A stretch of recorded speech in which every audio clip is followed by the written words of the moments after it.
लगातार सरगुजा संभाग, बिलासपुर संभाग, उसके बाद बस्तर संभाग के हर ज़िले में कार्यक्रम हो रहा है, रात रुकना भी हो रहा है और हर ज़िले में 2 दिन वहाँ आम सभा भी कर रहे हैं, कार्यकर्ताओं से मिल भी रहे हैं, अधिकारी कर्मचारी से मिल रहे हैं और सामाजिक संगठन के लोगों से मुलाकात हो रही है। और बस्तर में अभी 2 जिला हमने किया है, नारायणपुर और बीजापुर, और इस समय प्रॉपर बस्तर और कोंडागांव और कांकेर 3 जिला इस समय दौरे में रहेंगे और वहाँ के जो काम भी हो रहे हैं, फॉरेस्ट एक्ट के तहत पट्टा कितना मिला है, नहीं मिला है, साथ ही शासकीय योजनाओं का लाभ हितग्राहियों को मिल पा रहा है नहीं, और जो विकास कार्य हम लोगों ने किया है उसके शिलान्यास लोकार्पण का भी इसमें होगा।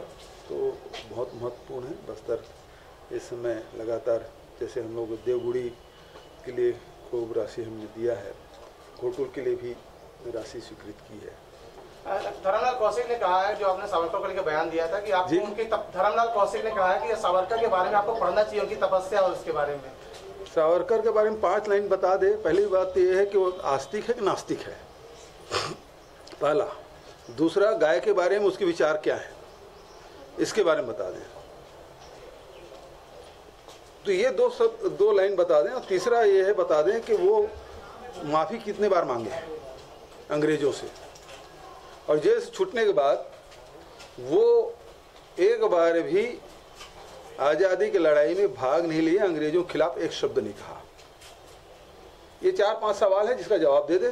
छत्तीसगढ़ में व्यापक दौरा आपका हुआ है। किसान ने आत्महत्या की है, बीजेपी ने 25 लाख रुपए मुआवजा देने की मांग किसान के परिवार की है, क्या कहेंगे? कहाँ जी? आमदी गाँव में, सरहद विकास में।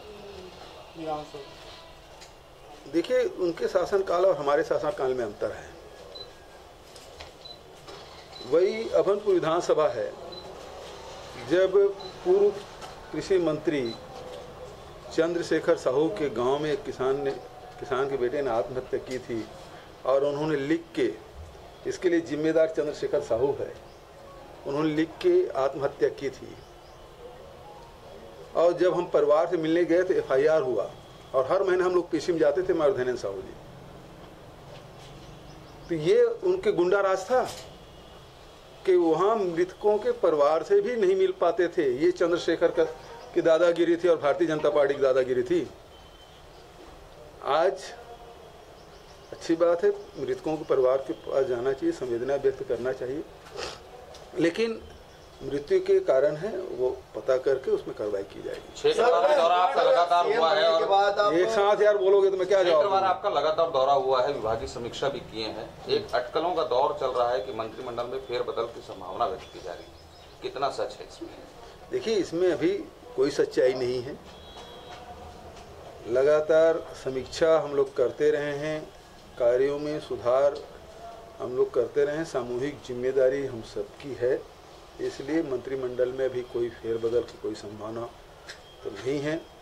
लेकिन यदि हाईकमान का कोई निर्देश होगा तो हम लोग पालन करेंगे। ध्वजारोहण करने के लिए बस्तर ही जाते हैं, पिछली सरकार में से देखने को नहीं मिला था, तो क्या इसके माध्यम से कोई संदेश भी देना चाहते हैं आप कि बस्तर में मुख्यमंत्री जब ध्वजारोहण कर रहे हैं?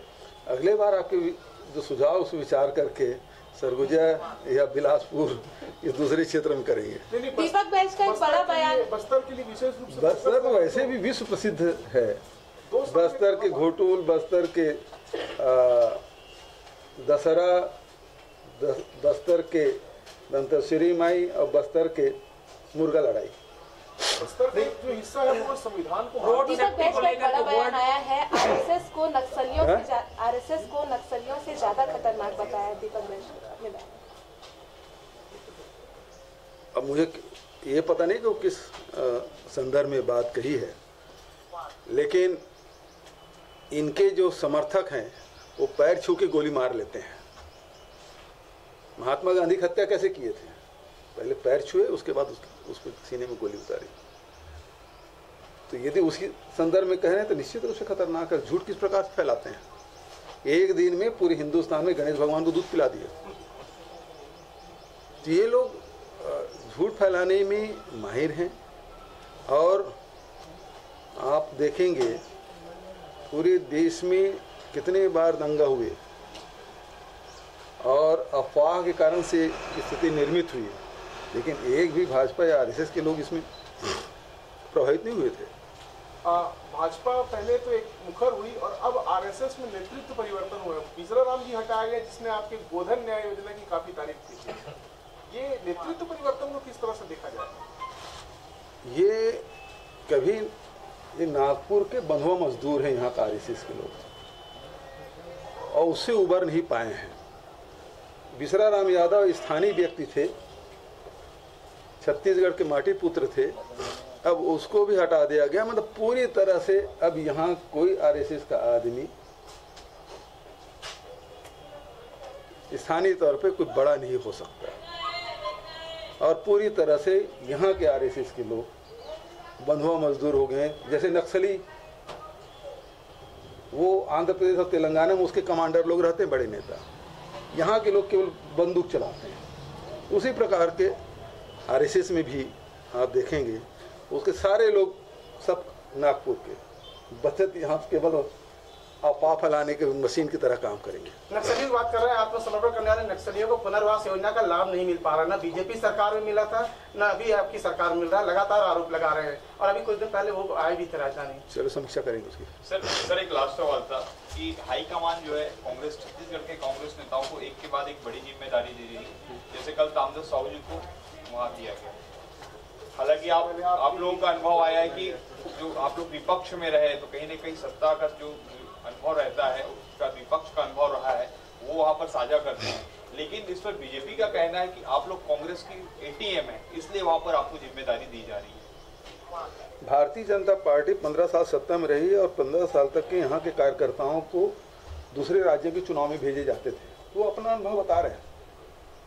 जहाँ तक राष्ट्रीय राजनीति की बात है कांग्रेस के, तो यहाँ हमेशा छत्तीसगढ़ का प्रतिनिधित्व रहा है।